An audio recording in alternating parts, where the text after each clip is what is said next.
Hey, welcome to another edition of the 5-Star Zone. Big Ten tournament over. The NCAA tournament getting ready to start. Harold Sheldon joining me, Rico Beard. Going to break down what we just saw this past weekend and kind of preview what's coming up next.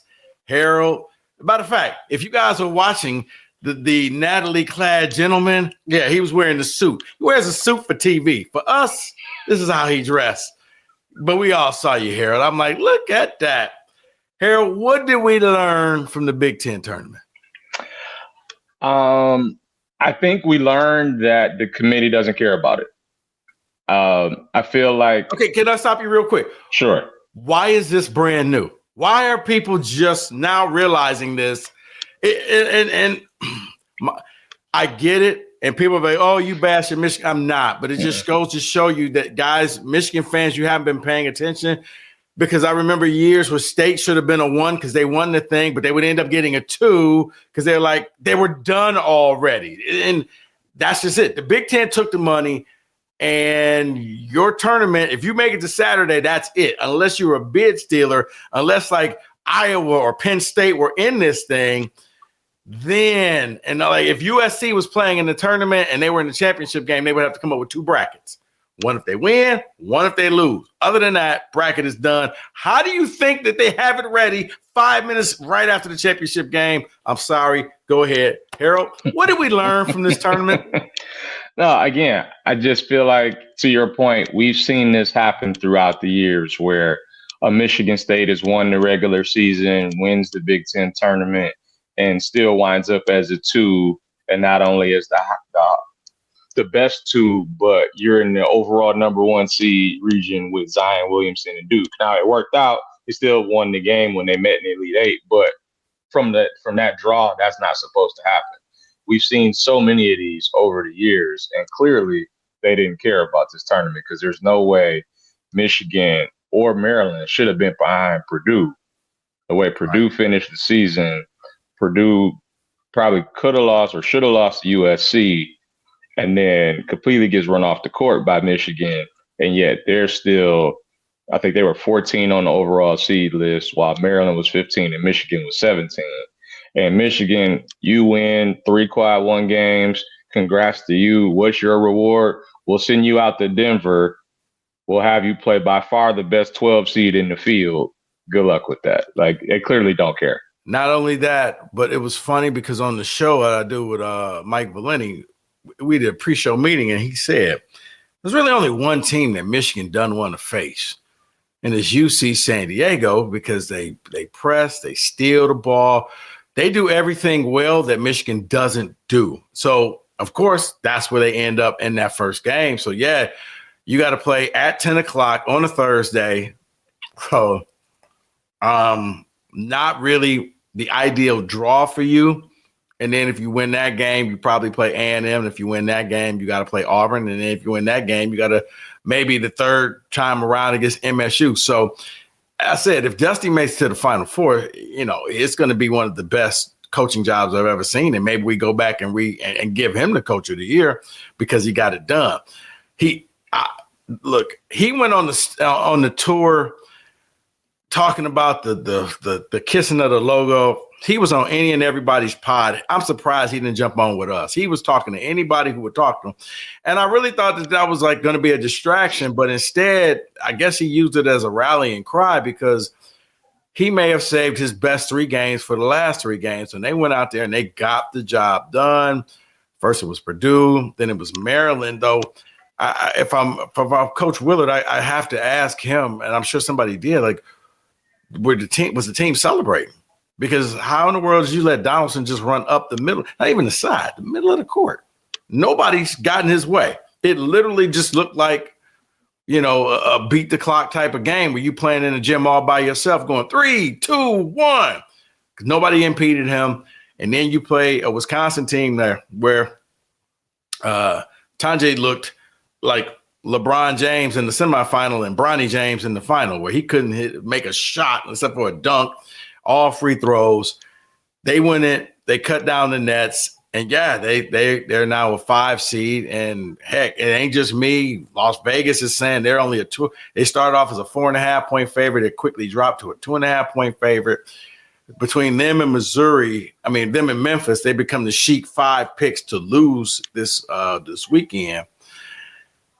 So yeah, I look at this and yeah, they won. They get to hang a banner, but to sit here and be like, well, it's unfair. Well, yeah, guys, that's how it's always been. Like, I don't understand the outrage and the vitriol from people because, yeah, the Big Ten, the ACC got smart, said, we're going to move ours back a day. Like everybody else moves theirs back. So that even the SEC moves it back. Everybody, you're the only school that plays all the way up and you lead into the tournament. And because of that, your tournament becomes irrelevant, plain and simple.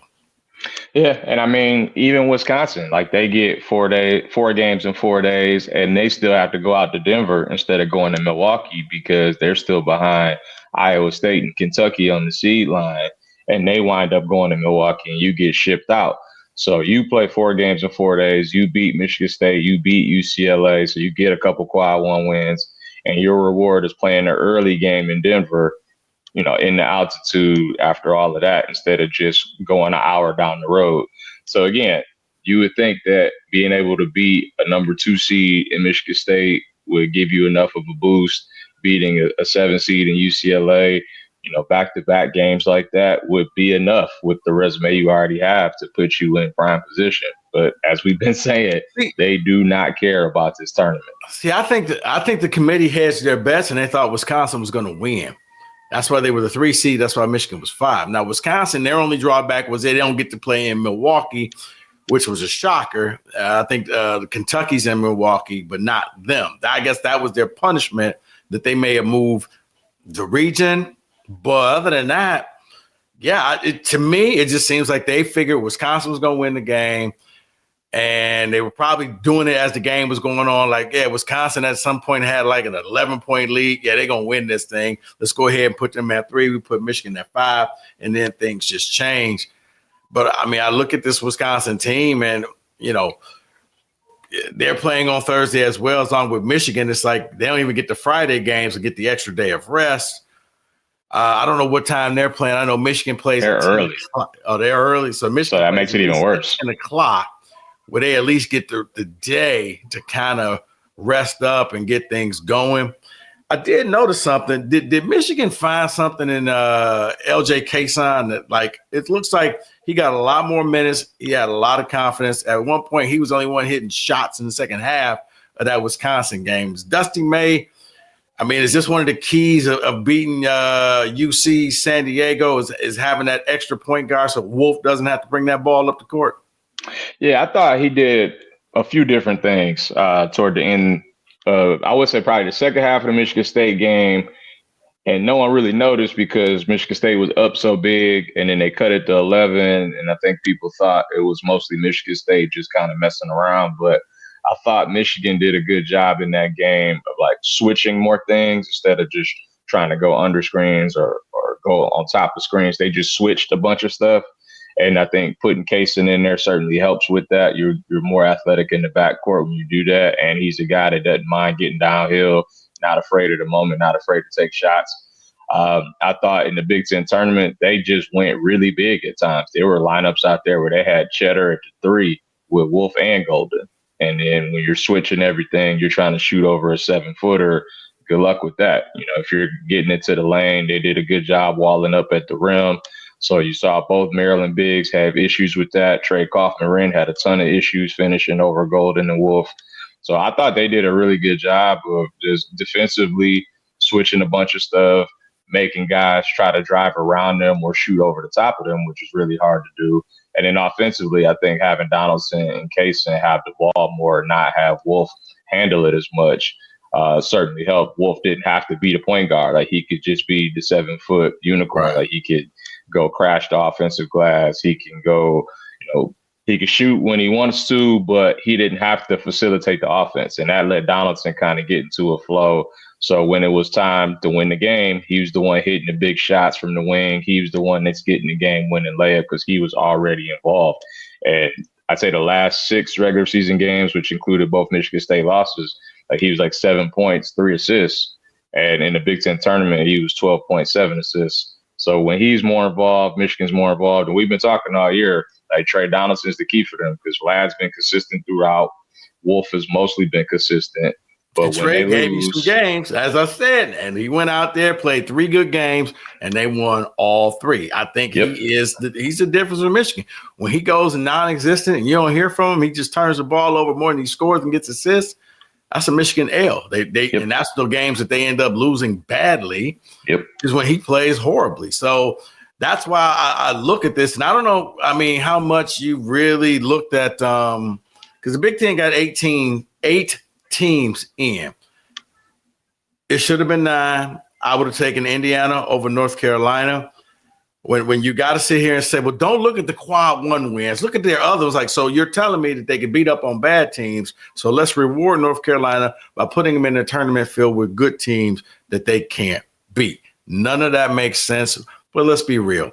North Carolina and Texas made it. It's a brand. Heck, this means every SEC team made it but one? Yeah, they 14 of the 16 made it or something like that. It's crazy. Right. So it's like, it's like all pretty much try not to be so blatant the next time. But yeah, those 2 teams really, in my opinion, did not deserve it. I thought Indiana did, especially the way they played down late. I thought the win at Michigan State would have been a good feather in their cap, but they didn't. They did not make it at all. North Carolina was the last team in. But I don't know how much you had a chance to really break down some of the games. Have you looked at any of these matchups so far? Yeah, I've looked at some. I've definitely looked at this Michigan-San Diego one a lot.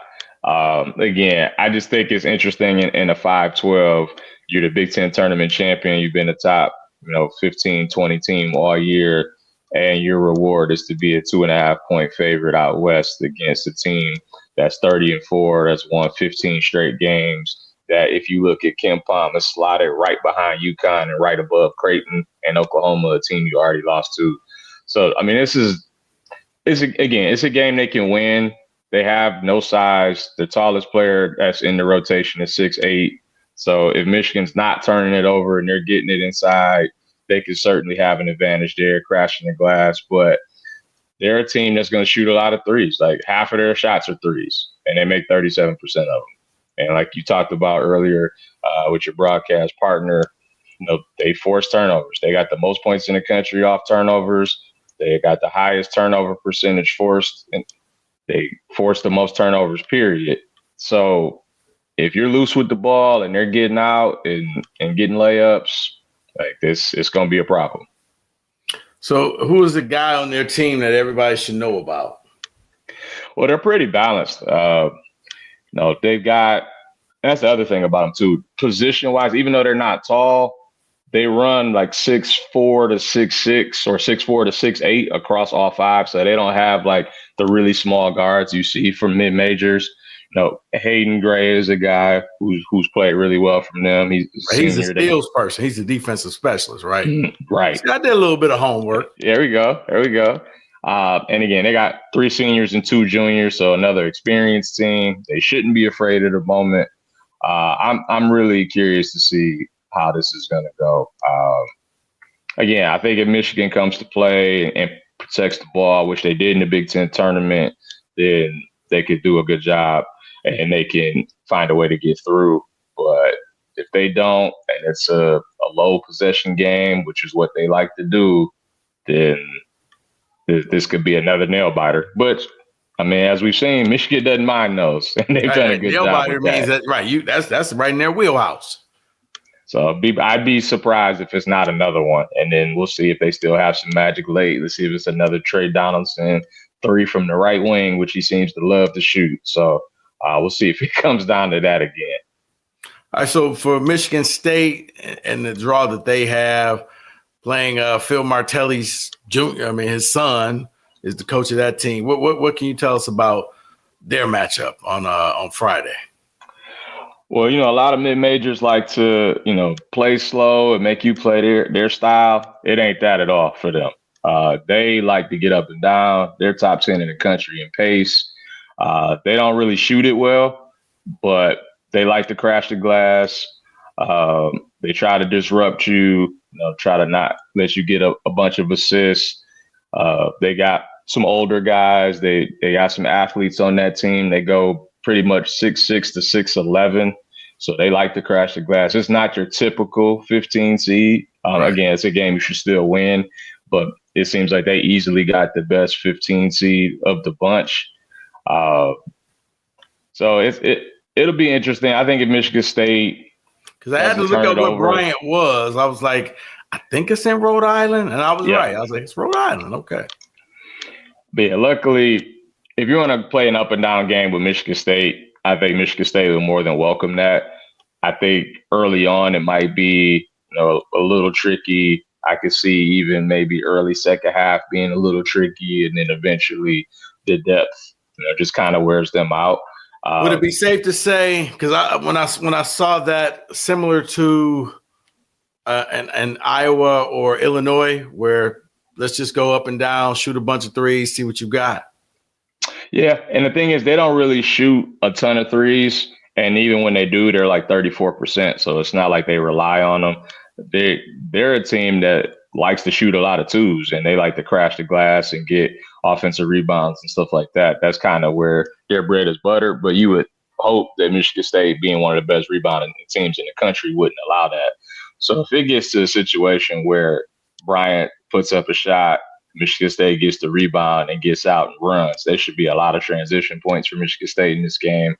And then Bryant can't really set their defense and do what they want. Michigan State should be able to take care of a lot of that. But if they come out slow, is Bryant running a lot of zone? That's a good question. I haven't seen enough of them to know that. I don't want to sit up here and say they do or they don't. But I feel like Michigan State's done a better job with the zone of late. We saw it at times with Oregon, and I thought they did a pretty good job against it. They seem to, at least since the Indiana game, a lot of times they'll try to get a quick shot before the zone can even get set up. Or if they see it set up, they do one quick pass, and you'll see Akins just go straight from the wing, go straight to the bucket, and either get fouled or get a layup. They put Richardson kind of in that middle and let him make plays in there too. So I've noticed some things with Michigan State. I kind of also noticed it seems like that rotation's kind of shrinking to 8 guys for the most part. Like they've tried the stint with Xavier Booker. It hadn't really worked out. They started Zapawa, and then you saw he didn't start the second half at all against Wisconsin. Well, see, here's the thing. And maybe I'm wrong, Harold. It looks like Izzo gives you a chance to play your way in or out the rotation. Booker comes in and was like he was like that old – remember the ice bucket challenge that was going on? That's what he did. MSU seemed like they were rolling. Booker comes in the game. They were up by 9. Next thing you know, they only up by 3, and now they're struggling against Wisconsin. Turned the ball over. He missed a 3. It was like anything you could do wrong, he did wrong. Izzo saw that. Zapala, basically, he was out there with boxing gloves on. They would get him the ball down low, and he just can't grab hold to the ball, where he became that liability. So, yeah, you're right. In a close game, you did see the bench get shortened, and it was just basically Cooper. And it was even Fiddler got a little bit of time. He didn't get a ton. But yeah, Jackson Kohler and basically Frankie Fiddler were just Jackson Kohler and Cooper were really the big men late in that Wisconsin game. Like I said, Fiddler got a little bit of time, but yeah, you're right. The bench started to get shortened up. Booker, I think he's going to get 3 minutes. And in those 3 minutes, if you do something in those 3 minutes, we keep this going. But if you don't, yeah, you're going to probably end up transferring anyway, son. So we just going to have to – we'll just got to work with that later. Yeah, because this isn't the time to be messing around with the lineups now. Like, you lose and your season's over. So they don't have time to say, hey, well, maybe with this second stint, he could play his way out of it. Like, maybe if you get a big enough lead – where you can get some minutes late and try to get us some confidence, sure, but you can't take that chance. And we've seen Michigan State, going back to the Middle Tennessee loss in the 2-15 matchup, where they struggled there, obviously, and lost. You look at 2018 when they played, I think it was Bucknell in a 3-14, and that was pretty close for like 35, 36 minutes. even the year they went to the Final Four against with Cassius Winston in 2019, and they faced Bradley in the first round. It took a McQuaid 3 with like 3 minutes left just to give them some breathing room, and then eventually they got going after that. But this shouldn't be a game where you have to settle in. Like if you allow that, then this first round game should be much harder than it needs to be. You need to just come out, hit them with a punch, see how they respond, and put this thing away. Well, the reason why I say if they play zone, because if they did, I would look at this a lot like the Oakland game, where Oakland just kind of threw this little weird matchup zone against State and really made the game a lot closer than it had to be. As I said, eventually MSU pulled it away. They didn't have the athletes that MSU had, but they took away a lot of that and said, well, we're going to shut off your running. We're going to shut off all of that. We're going to make you hit some shots over the defense. So, yeah, I think if Bryant is trying to go back and forth, then, yeah, I think that's where you're going to see a lot of Cohen Carr. You're going to see a lot of just some dunks and fast break points and layups and ones. And I think that would fall into what MSU wants to do, where they don't have to shoot 3-pointers because they don't need to shoot. My God, unless the clock is down to 1 second, I don't ever want to see Colin Carr jacking up another 3. No. Because I think I know you made the one, but yeah, like that doesn't mean you keep shooting them. Like you made a corner 3 against Oregon, and that's great. The shot clock running down. But just because you made that one doesn't mean you got the green light to be shooting wing 3s with like 10 on the clock. Yeah, the one against Wisconsin was like, speaking of that, Trey Holloman, you think he learned his lesson? Because my thing is, I was telling somebody, I don't want him to become so passive because you need that edge in him, but he can't go full Draymond Green and get on the verge of Tex and getting thrown out of games. Yeah, no, I completely agree with that. And it seemed like he had been flirting with one for a while, for a few games, because, he's chirping a lot. I can't remember if he got one for the Brock Harding incident in Iowa. But no, he didn't. See, and that's the thing. Like he's been walking a fine line there between, getting the tech and not getting one and having an edge and all of that stuff. And, this was a costly one. It gave up 2 points. It started an 11-0 run when Michigan State had the lead and then lost it and never got it back. And so, yeah, you need to play with an edge, but you also got to keep your cool. And that's what he said, too. Like, I know I got to be better with that. I got to keep my cool. But at the same time, like, Michigan State's going to be led by those 3 pit bulls that they have at guard with him and Richardson and Fierce. And that's their edge, and they have to play with that. But they got to know they can't go too far. So now who's the Big Ten team, I guess, with the best and the worst draw? I actually like Michigan State's draw, to be honest. As long as they take care of business in that first game, I think you get a Marquette team that's not deep at all, that relies too much on shooting, and they could even lose to New Mexico. I've never been a Mountain West guy to begin with. I know Richard Pitino's done a good job, and New Mexico's played well, but I think on the one-day prep in Cleveland, you get through that. Iowa State, it's going to be without their second leading scorer, so they're a team that struggled to score anyway, and then you take away one of their best weapons. I think that gives Michigan State an advantage there. And look, I know Auburn's the number 1 seed, and I get all of that, but they've lost 3 of the last 4. I think they've just built up so much equity throughout the season that stretch didn't cost them the overall number 1 seed. But I think I'd rather play them than play Duke or play Florida at this point, the way that those teams look like. So, you got a chance to get to the Elite 8, and you play an Auburn team there that's got a pro in Janai Broome, but I don't really know how many other pros they have.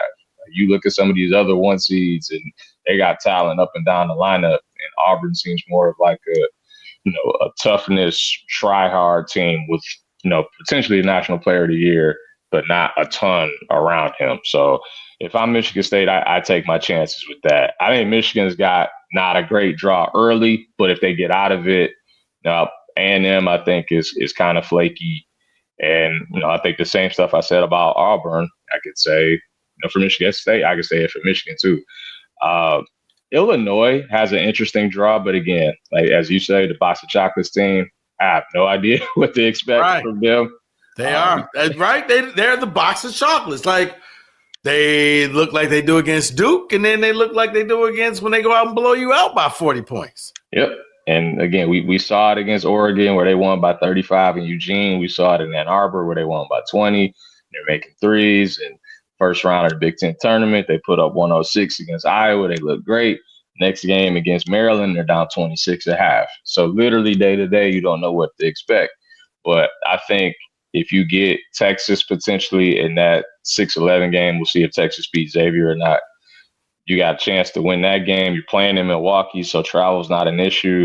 And then you get Kentucky, which is another team that wants to run up and down and shoot threes, and Illinois wants to play that kind of game. So Illinois' draw, considering how they ended this season, is pretty favorable. So I guess who do you think will be the first Big Ten team to get knocked out? I don't love UCLA. I think that Utah State game is tough for them. And then if they get past that, there's Tennessee looming. That's another rock fight kind of game. And, UCLA can play those, but we've seen them come out and not be too interested in playing some games, as we saw in the Big Ten tournament against Wisconsin. So if they're not able to shoot threes and they're not able to turn teams over, it goes south for them very quickly. And so I wouldn't be shocked if they got out or if they lost in the first weekend. Purdue, I don't really know what to expect from them because their rim protection is really bad right now. Yeah, they get High Point, which is a good 13 seed. But, I still think they just needed to get out of the league. I think people have gotten used to scouting them. They know what to take away. If you basically just let Kaufman-Renn get his and kind of shut the water off on everybody else. Well, you know what I said about Trey Donaldson? I'm going to say the same about Fletcher Lawyer. Fletcher Lawyer, when Zach Edey was there, Fletcher Lawyer was great. He lined up on the same side as Zach. If you double team Zach, he kick it out to a wide open Fletcher Lawyer. Fletcher Lawyer has not been able to get his own shot and really been non-existent this year. I expected a ton more of him. I think, Purdue goes as he goes. If he's in double figures, chances are Purdue's winning that game. Yep. Yeah, no, I completely agree with that. And, we've seen when he struggled, like Purdue has struggled. Like he was non-existent in the Big Ten tournament. We saw him against Michigan State. He was non-existent. Indiana took him away in the second half and they couldn't win. And even if you get by High Point, Clemson's there. Clemson's the only ACC team that beat Duke this year. They've got some talent, and they've got guys returning from that Elite 18. So I think Clemson could get Purdue as well. So those are a couple of teams I'm not too high on at this point, at least based off of how they've looked down the stretch. But we've seen Purdue, like when doubted, kind of make some runs too. So it might even be advantageous for them that people aren't really talking about them in a positive. Okay. All right, so the game's coming up Thursday and Friday. I don't know. You want to do a deep dive on some of these games later this week?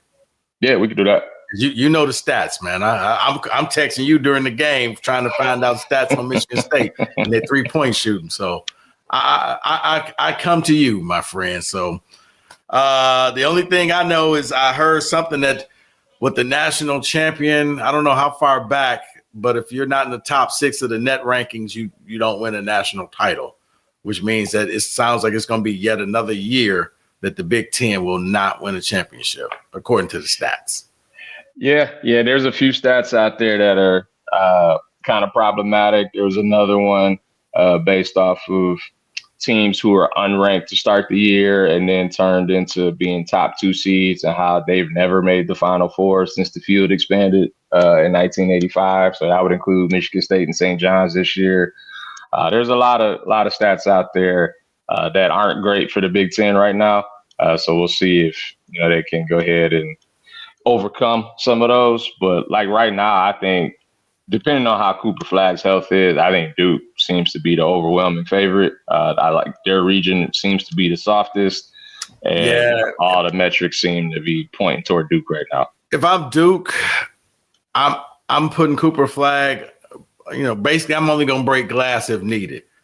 He won't see action until the Sweet 16. We should be able to win that first game without him. Second game, you should be able to win without him. Now, in the event you go down, he'll be dressed and ready to go if it's me. But I'm going to try to get him an entire extra week of rest. And you know what? We'll see you, like I said, in the Sweet 16, and then you should be ready to go with the ankle. That's just me. That's how I would do it. I'm not trying to press him back. You know, maybe if it's a blowout game, give him a couple minutes just to kind of get his feet back underneath him. But, yeah, I don't really need to see Cooper Flagg until the Sweet 16 if I'm Duke. Yeah, I'm with you. Like, it could be one of those, like you said, get a few minutes in just to, get used to getting up and down again, try to get some conditioning back. But, in that region, those first two games shouldn't be a problem. I feel like Oregon probably meets him in the Sweet 16 there because I don't trust Arizona in the tournament. And, at that point, you probably would need him because I think Dana Altman's a really good coach and they got some athletes and stuff. But if he's healthy, I'd certainly lean toward Duke winning this whole thing. All right. Well, any stats for us? Again, I know we've been talking about, Michigan State and Michigan and everything. I'm just trying to imagine what an Elite Eight would look like if Michigan's able to get through and beat Auburn and Michigan State's able to go through, beat Iowa State, and then you wind up getting that for a chance to go to the Final Four. I'd be very curious to see how Twitter would be. The only thing I would be upset about is the game would be in Atlanta and not Indy. Because now I wish you was in the Midwest because that joint would be packed. Yep. I think if that's the case, it's hard beating a team 3 times. But then again, when Michigan State won the title, they beat a team 4 times in Wisconsin. People forget about that.